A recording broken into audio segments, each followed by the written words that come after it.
I first arrived here in 1997 full-time as an intern after leaving the seminary, and I was here for a 5-year period living here full-time, working as a seminarian for 1 year, then as a deacon for about 6 months, and then a priest here at the parish for 3.5 years. And during that 5-year period that I was here, it was fun to learn about what it meant about being a priest, but more importantly about serving the people here, people of God, at St. Thomas of Becket Parish.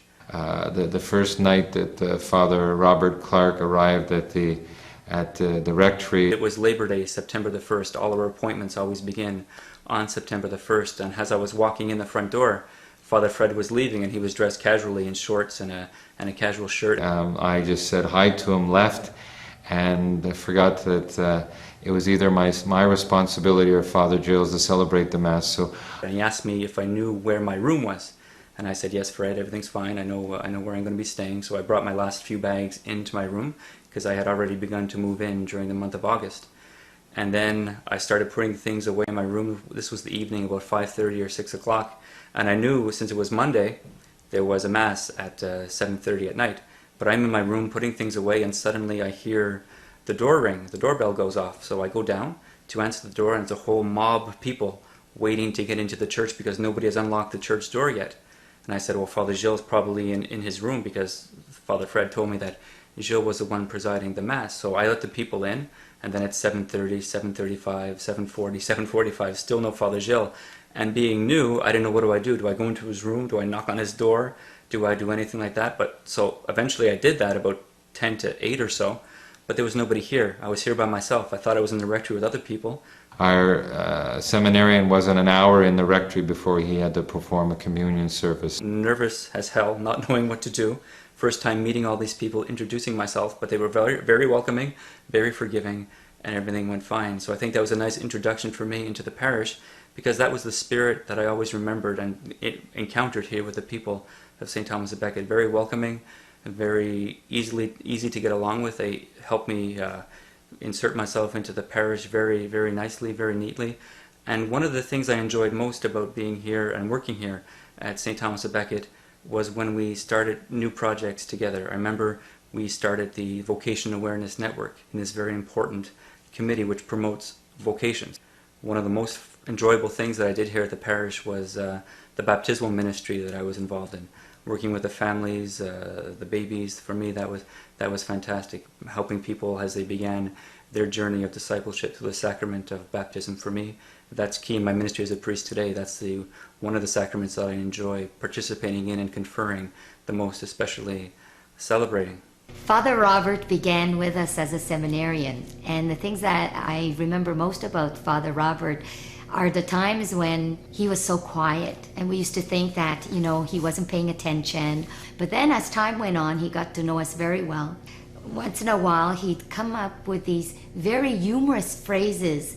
Well, he really surprised everyone because his good sense of humor came out. There was one point, this happened to, I think it was Johanna that found it, but I still have it somewhere. I had this really realistic looking rubber mouse.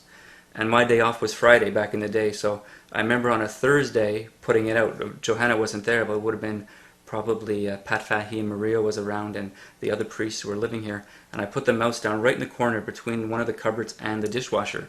I did that Thursday morning, and I forgot about it. Friday was my day off, as I said, and when I came back Saturday, I got it from everybody because Johanna found the mouse on Friday, and I hear she let out this big scream in the rectory, and she was scared she was upset when she found it, and she let me know that she found it, but everything quieted down after that. When Father Robert was in his studies for the diaconate, Guy and I were on a committee to critique his homilies that he did at church. Father Robert is the same age as our oldest daughter, and being with him on many occasions, he was like a part of the family. When he was transferred from St. Thomas of Becket, I felt like one of my children left home. Father Robert is kind of special because when he first we met, he came here as a seminarian, and then of course a deacon and a priest, an assistant, and of course now he's back as head pastor. And in all that journey, I guess what really imparted was seeing him grow into that vocation was that we grew as friends. So Father Robert, it's friendship that he's really given me.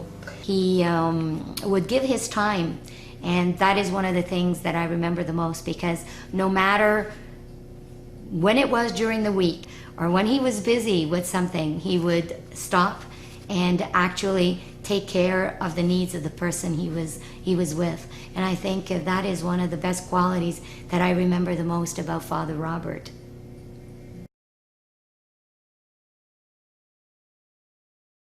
Jill was pastor, Father Fred was assistant, I was a seminarian. That's what I said. Privileged. That's what I say publicly. Privileged.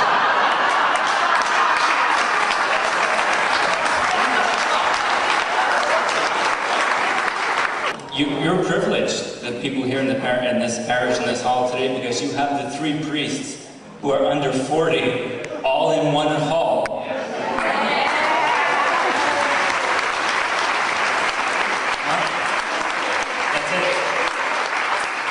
If this roof collapses, we're all in big trouble for the future in terms of, I'm the vocation director, I know we're in big trouble.